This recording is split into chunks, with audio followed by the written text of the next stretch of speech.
Hello, room 11. We're going to continue our read aloud with Beezus and Ramona by Beverly Cleary, Chapter 6. Beezus's birthday. When Beezus came home from school on the afternoon of her 10th birthday, she felt that so far the day had been perfect. Packages by her plate at breakfast, a new dress to wear to school, the whole class singing happy birthday just for her. But the best part was still to come. Aunt Beatrice was coming for dinner. Beezus could hardly wait to tell her aunt about acting the part of Saskatchewan, leading Lewis and Clark across the plains to Oregon at a PTA meeting.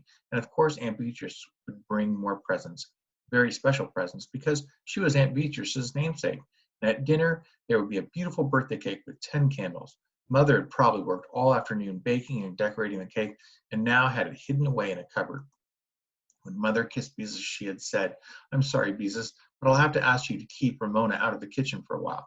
"Why?" asked Beezus, thinking her mother was planning a surprise. "So I can bake your birthday cake," Mother explained. "Isn't it baked yet?" explained Beezus. "Oh, Mother, this has been one of those days when I couldn't seem to get anything done," said Mother. "It was my morning for the nursery school carpool. After I picked up all the children and drove them to nursery school, came home and did the breakfast dishes and made the beds, it was time to pick up the children and take them all home again. And after lunch, I started the cake, and I had just creamed the sugar and butter in the electric mixer when I was called to the telephone. When I came back, what do you think had happened?" "What?" asked Beezus, pretty sure Ramona had something to do with it. "Ramona dropped all the eggs in the house into the batter and had started the mixer," said Mother. "Shells and all?" asked Beezus, horrified. "Shells and all," repeated Mother wearily. "And so I had to get out the car again and drive to the market and buy more eggs." Ramona, what did you have to go? Ramona, what did you have to go and do a thing like that for? Beezus demanded of her little sister, who was playing with her doll Bendix. "To see what would happen," answered Ramona. "She doesn't look a bit sorry," thought Beezus crossly, "spoiling my birthday cake like that. Don't worry, dear, there's plenty of time to bake another," said Mother, "if you'll just keep Ramona out of the kitchen. I can get it into the oven in no time at all." That made Beezus feel better. At least she could have a birthday cake, even if it did mean looking after Ramona for a while. "Read to me," Ramona demanded. "Read about Big Steve." "I'll read to you, but I won't read that book," said Beezus. Going to the bookcase, she really wanted to read one of her birthday books called 202 Things to Do on a Rainy Afternoon, but she knew Ramona would insist on a story. "How about Hansel and Gretel?" she asked. Next to stories with lots of noise, Ramona liked stories about witches, goblins, or ogres. "Yes, I like Hansel and Gretel," agreed Ramona, as she climbed on the davenport and sat Bendix beside her. "Okay, I'm ready. Now you can begin." Beezus curled up on the other end of the davenport with Grimm's fairy tales. "Once upon a time," she began, and Ramona listened contentedly. When she did not have to make noises like machinery, Beezus enjoyed reading to Ramona. And this afternoon, reading aloud was particularly pleasant, with Mother in the kitchen baking a birthday cake. As Beezus read, she listened to the whir of the mixer and the sound of eggs being cracked against a bowl. Beezus read about Hansel's leaving a trail of crumbs behind as he and Gretel went into the woods. She read the part Ramona liked best, about the witches trying to fatten Hansel. Ramona listened wide-eyed until Beezus came to the end of the story, where Gretel pushed the witch into the oven and escaped through the woods with her brother. "That's a good story," said Ramona. She jumped down from the davenport. Surprised that Ramona didn't demand another story, Beezus picked up 202 Things to Do on a Rainy Afternoon and began to read. She was learning how to make a necklace out of beans and pumpkin seeds painted with fingernail polish when a lovely, sweet vanilla fragrance began to fill the house, and Beezus knew her birthday cake was safely in the oven at last. Ramona's unusual silence made Beezus glance up from her book. "Ramona?" she cried, when she saw what her little sister was doing. "Stop that right away!" Ramona was busy pulling graham cracker crumbs out of the pocket of her overalls and sprinkling them across the rug. "I'm Hansel leaving a trail of crumbs across the woods," she said, digging more crumbs out of her pocket. "My father is a poor woodcutter." "Oh, Ramona," said Beezus, but she had to giggle at the picture of father as a poor woodcutter. Ramona sprinkled more crumbs on the rug, and Beezus knew she had to do something about it. "Why don't you pretend you're Gretel?" she suggested, because Gretel would not leave crumbs on the rug. "Okay," agreed Ramona. That was easy, thought Beezus, and went on reading, making a complete set of doll furniture out of old milk cartons. How good her birthday cake smelled! She hoped Mother would remember that she had asked for pink frosting. She heard the oven door open and close. Mother must be peeking into the oven to see how my cake is coming along, she thought. Beezus read on, absorbing the directions for making a vase out of an old tomato juice can. Something smells funny, she thought as she turned a page. Then she stopped and sniffed. The air was no longer filled with the lovely warm fragrance of baking cake. It was filled with a horrid, rubbery smell. That's funny, thought Beezus. I wonder what it can be. She sniffed again. Maybe somebody was burning trash outside and the smell was coming in through the window. Mother came in the living room from the bedroom. Beezus, do you smell something rubbery? She asked anxiously. Yes, and it smells awful, said Beezus. Ramona held her nose. Mother sniffed again. It smells as if something is scorching, too. Beezus went into the kitchen, where she found the smell so strong that it made her cough. It's worse in here, Mother, she called. She looked to see if anything was burning on the stove. Then Beezus remembered the oven. Mother, she said in a worried voice, you don't suppose something has happened to my birthday cake again? Of course not, said Mother, coming into the kitchen and opening the window. What could happen to it? Just to be sure, Beezus cautiously opened the oven door. Mother, she cried, horrified at what she saw. Look!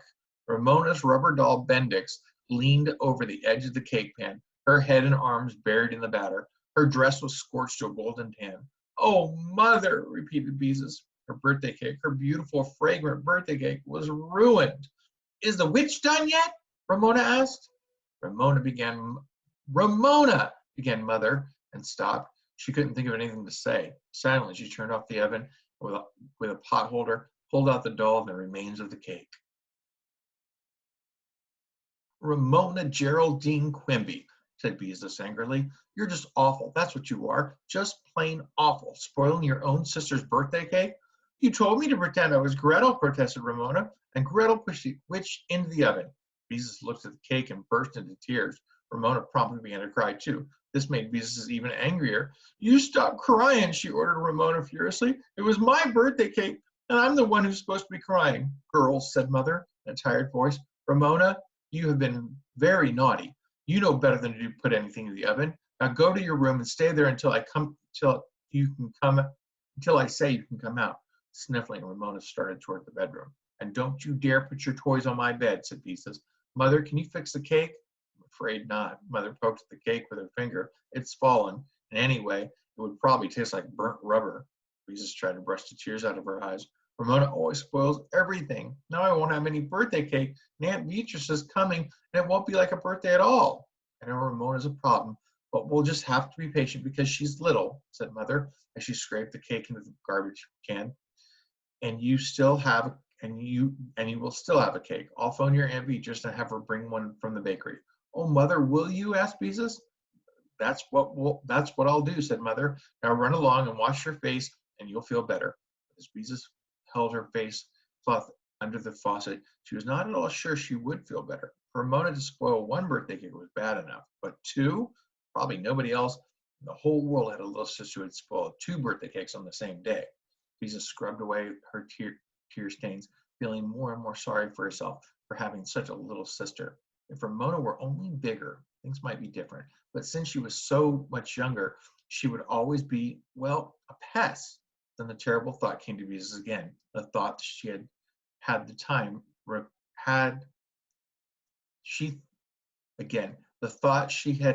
time Ramona bit into all the apples and the time she shoved the dog into the bathroom. She tried not to think the thought, but she couldn't help it.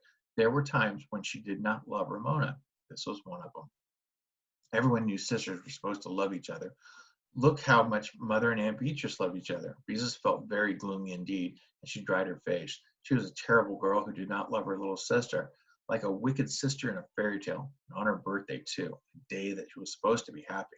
When Beezus went into the living room, Mother switched off the vacuum cleaner, which had been sucking up the crumbs Ramona had sprinkled on the rug. Aunt Beatrice said she would be delighted to bring a cake. She knows a bakery that makes very special birthday cakes, she said, smiling at Beezus. You mustn't let Ramona spoil your birthday. Beezus felt a little better. She curled up on the Davenport again with 202 things to do on a rainy afternoon and read about making Christmas tree ornaments out of cellophane straws until she heard her aunt's car turn into the driveway. Then she flung her book aside and ran out to greet her. Happy birthday, darling, cried Aunt Beatrice as she set brake and opened the door of her yellow convertible. Joyfully, Beezus ran over to the car and kissed her aunt. Did you bring the cake, she asked. I certainly did, answered Aunt Beatrice. The best birthday cake I could find, and that isn't all I brought. Here, help me carry these packages while I carry the cake. We mustn't let anything happen to this cake. And the way Aunt Beatrice laughed made Beezus laugh too. Her aunt gave her 3 packages, 2 small and 2 large, and 1 small to carry. The little packages is for Ramona, explained Beatrice, so she won't feel left out. Mother came out of the house and hugged her sister. Hello, Bee, she said. I'm so glad you could come. What would I ever do without you? It's good to see you, Dorothy, answered Aunt Beatrice. And what's an aunt for if she can't come to her rescue with a birthday cake once in a while? As Beezus watched her mother and her aunt arm in arm go into the house, she thought how different they were. Mother so tall and comfortable looking, and Aunt Beatrice so small and gay, and yet how happy they looked together. Smiling, Beezus carried the gifts into the house. Aunt Beatrice always brought such beautiful packages, wrapped in fancy paper and tied with big fluffy bows. Aunt Beatrice handed the cake box to Mother. Be sure you put it in a safe place, she said, and laughed again. May I open the packages now? Beezus asked eagerly, although she felt it was almost too bad to untie such beautiful bows. Of course you may, answered Aunt Beatrice. Where's Ramona? A subdued Ramona came out of the bedroom to receive her present. She tore off the wrapping, but Beezus painstakingly untied the ribbon on one of her presents and removed the paper carefully so she wouldn't tear it. Her new book, 202 Things to Do on a Rainy Afternoon, suggested pasting pretty paper on a gallon ice cream carton to make a wastebasket. Oh, Aunt Beatrice, explained Beezus as she opened her first package. It was a real grown-up sewing box. It had 2 sizes of scissors, a fat red pincushion that looked like a tomato, an emery bag that looked like a ripe strawberry, and a tape measure that pulled out of a shiny box. When Beezus pushed the button on the box, the tape measure snapped back inside. The box also had needles, pins, and a thimble. Beezus never wore a thimble, but she thought it would be nice to have one in case she ever wanted to use one. Oh, Aunt Beatrice, she said, it's the most beautiful sewing box in the whole world. I'll make you 2 pot holders for Christmas. Then, as Aunt Beatrice laughed, Beezus clapped her hand over her mouth. The pot holder was supposed to be a surprise. Ramona had unwrapped a little steam shovel made of red and yellow plastic, which she was now pushing happily around the rug. Breathlessly, Beezus lifted the lid of the second box. Oh, Aunt Beatrice, she explained, as she lifted out a dress that was a lovely shade of blue. It's just the right shade of blue to match your eyes, exclaimed Aunt Beatrice.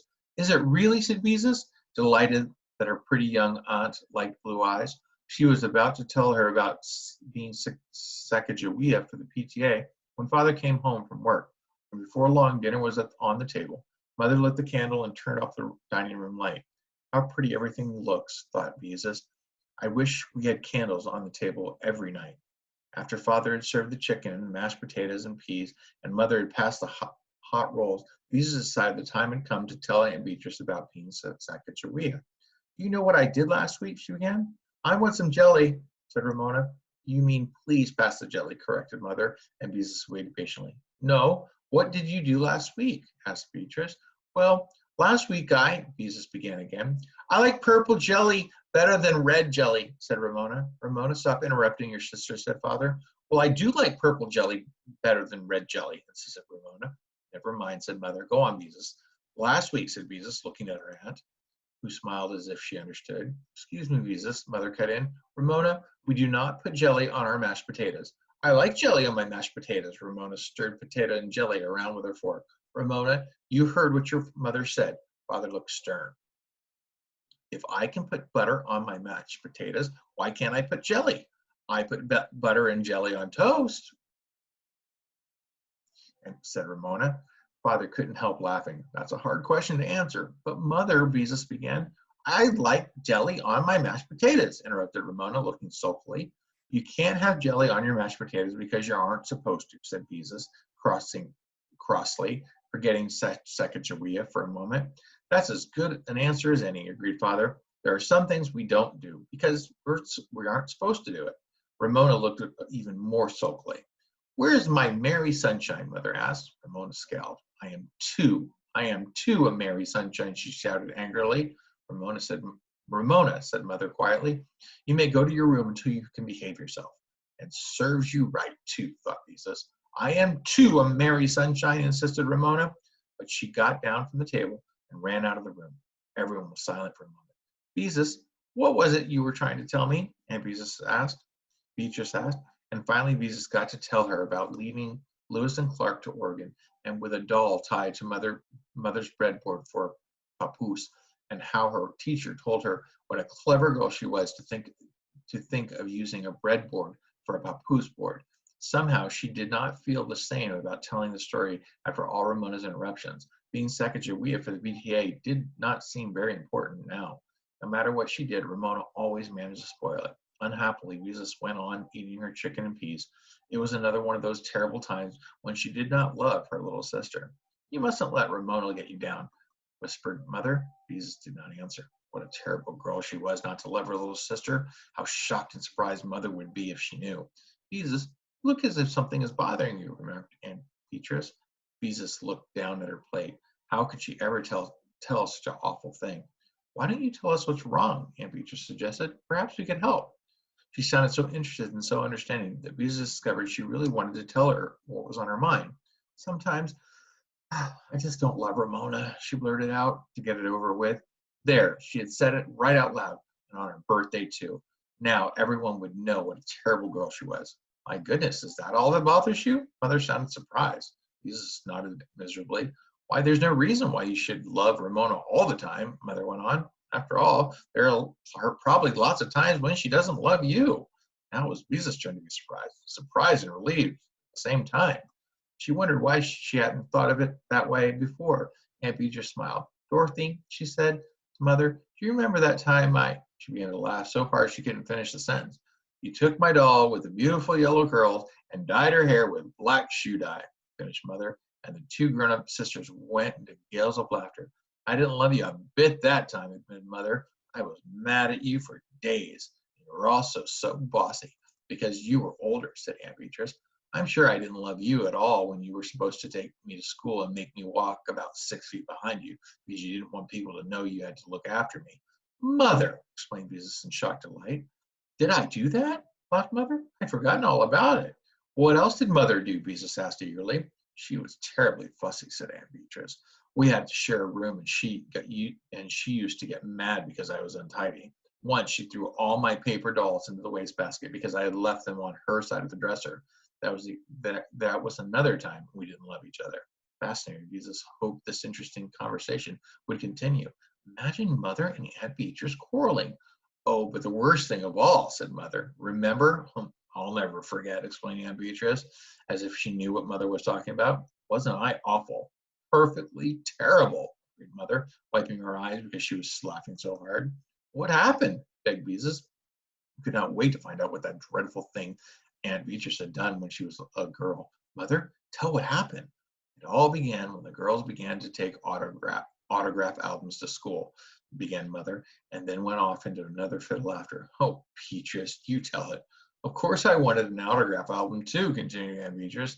Beezus nodded, because she too had an autograph album. Well, your mother, who was always very sensible, saved her allowance and bought a beautiful album with a red cover stamped in gold. How I envied her. As soon as your Aunt Beatrice got her allowance, she always ran over to the school store and spent it, and added Mother. Yes, and on the most awful junk, agreed Aunt Beatrice. Licorice whips and pencils that were square instead of round, and I don't know what all. Yes, but what about the autograph album? Beezus asked. Well, I'm almost ashamed to tell it, said Aunt Beatrice. Oh, go on, urged Mother. It's priceless. Well, when I saw your mother with the brand new autograph album that she bought because she was so sensible, I was annoyed because I wanted one too, and I hadn't saved my allowance. And then she asked if I'd like to sign my name in it. It was my night to set the table, added Mother. I never should have left her alone with it. But what happened? Beezus could hardly wait to find out. I sat down at the desk and picked up a pen, planning to write on the last page. By hook or by crook, I'll be the last in this book, said Aunt Beatrice. Oh, did people write that in those days too? Beezus was surprised because she had thought this was something very new to writing an autograph album. But I didn't write it, continued Aunt Beatrice. I just sat there wishing I had an autograph album, and then I took the pen and wrote my name on every single page in the book. Aunt Beatrice, you didn't! Not in Mother's brand new autograph album. Beezus was horrified and delighted at the same time. What a terrible thing to do. She certainly did, said Mother, and not just plain Beatrice Haswell either. She wrote Beatrice Ann Haswell, Miss B. Haswell, B.A. Haswell, Esquire, and everything she could think of. When she couldn't think of any more ways to write her name, she started all over again. Oh, Aunt Beatrice, how perfectly awful, exclaimed Beezus with a touch of admiration in her voice. Yes, wasn't it? Agreed Aunt Beatrice. I don't know what got into me. What did Mother do? Inquired Beezus, eager for the whole story. We had a dreadful quarrel, and I got spanked, said Aunt Beatrice. Your mother didn't love me one little bit for a long, long time, and I wouldn't admit it, but I felt terrible because I had spoiled her autograph album. Fortunately, Christmas came along about that time, and we were both given albums, and that put an end to the whole thing. Why, thought Beezus, Aunt Beatrice used to be every bit as awful as Ramona, and yet look how nice she is now. Beezus could scarcely believe it. And now Mother and Aunt Beatrice, who had quarreled when they were girls, loved each other and thought that things they had done were funny. They actually laughed about it. Well, maybe when she was grown up, she would think it was funny that Ramona had put eggshells in one birthday cake and baked a rubber doll with another. Maybe she wouldn't think Ramona was so exasperating after all. Maybe that was just the way things were with sisters. A lovely feeling of relief came over Beezus. What if she didn't love Ramona all the time? It didn't matter at all. She was just like any other sister. Mother, whispered Beezus, happier than she had felt in a long time, I hope Ramona comes back before we have my birthday cake. Don't worry, Mother said, smiling. I'm sure she wouldn't miss it for anything. And sure enough, in a few minutes, Ramona appeared from her bedroom and took her place at the table. I can behave myself, she said. It's about time, observed Father. Beezus watched Ramona eating her cold mashed potatoes and jelly and thought how much easier things would be now that she could look at her sister when she was exasperating and think, ha ha, Ramona, this is one of those times when I don't have to love you. Girls with birthdays don't have to help clear the table, said Mother, beginning to carry out the dishes. Beezus waited expectantly for the most important moment of the day. She heard her mother take the cake out of the box and strike a match to light the candles. Oh, she breathed happily. Her mother appeared in the doorway with a cake in her hands. It was the most beautiful cake she had ever seen, pink with a wreath of white roses made of icing and 10 pink candles that threw a soft glowing light on Mother's face. Happy birthday to you, sang Mother, and Father and Aunt Beatrice and Ramona. Happy birthday, dear Beezus. Happy birthday to you. Make a wish, said Father. Beezus paused a minute. Then she closed her eyes and thought, I wish all my birthdays would turn out to be as wonderful as this one finally did. She opened her eyes and blew as hard as she could. Your wish is granted, cried Aunt Beatrice, smiling across the 10 smoking candles. Happy birthday, dear Beezus. Happy birthday to you, sang Ramona at the top of her voice.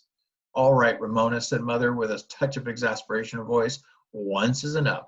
But at that moment, Beezus did not think her little sister was exasperating at all.